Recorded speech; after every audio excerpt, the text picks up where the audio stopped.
Осыдан кейін мұжықтың үйі көпшілік жиналатын шарапханаға айналды. Жұрттың бәрі соның үйіне жиналып арақ сыра ішетін болды. Осы кезде ғана жас жігіт бет-пердесін шешіп бала шайтанға айналды да масаттанып қуанды. Өз жетістігін жеткізу үшін асыға басып баяғы басшы шайтанға жүгірді. Оған өзінің баяғы 200 нанын қалай ақтағанын баяндады. Ібіліс бәрін өзі барып көрмек болды. Олар мұжықтың үйіне келсе, өңкей тұрмысы жақсы байлар жиналып арақ ішіп отыр екен. Мұжықтың әйелі қонақтарға арақ тасып жатып, сүрініп құлап кетеді. Стақандағы арағын төгіп алды.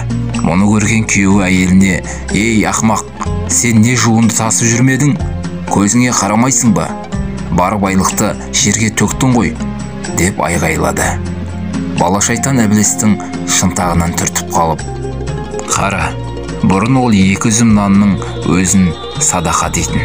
Қазір құлап түскен қатынның денсаулығын сұраудың орнына төгілген араққа қайғырып жатыр», деді. Бір кезде мұжықтың үйіне бір кедей келеді.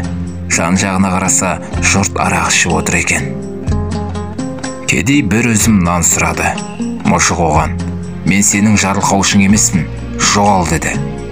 Бала шайтан тағы да Ібіліске сыбырлап: «Бұрын бұл қарны қатты ашса да 200 нанды біреуге беретін жомарт еді. Енді қара, байлықтың қалай бұзғанын. Бұл еш нәрсе емес. Қазір онан да сорын көресің», деді. Мұжық қонақтармен арақты ішіп біраз жерге барды.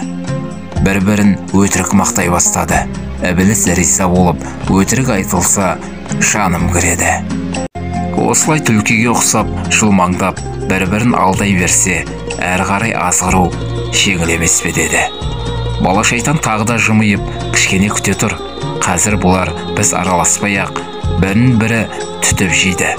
Арақтан тағы да бір-екі сімірсін, сосын олар қасқырға айналады, деді. Айтқандай-ақ бәрі тағы бір-бір стақаннан арақ ішіп, дауыстары зорғая бастады. Бұрынғы әдемі жұмсақ сөздердің орнын енді боқтық һәм дөрекі сөздер басты. Арты ерегіске ұласты.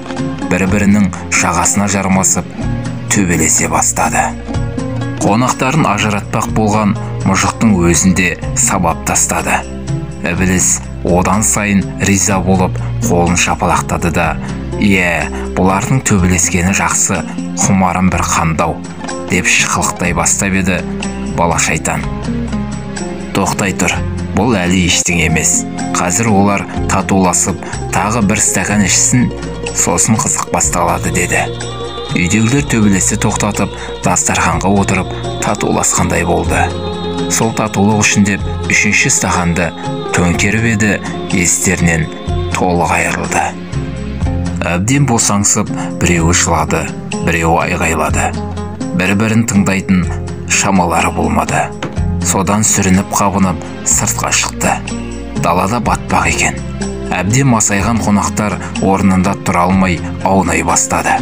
Мұжықта батпаққа аяғы тайып, тұмсығымен шалшық суға былш ете қалды. Үсті басының бәрі бұлғанып, ақырында шошқаға ұқсап қорсылдап жатты. Ібілістің көздері жайнап, адамның адамдықтан азғаны осы емес пе? Осы ғой бізге керегі, деді. Сонда бала шайтан: «Мұнымен әлі біткен жоқ. Қазір мыналар бұлғанып, есін білмей үйіне барады. Ұрыс төбелес үйде жалғасады. Түнімен өксіген әйелдің, жылаған баланың дауысын естіп шығамыз. Үйдің берекесі мен несібесін, Құдайдың оларға берген нығметтерін осылай жоғалтамыз», деді.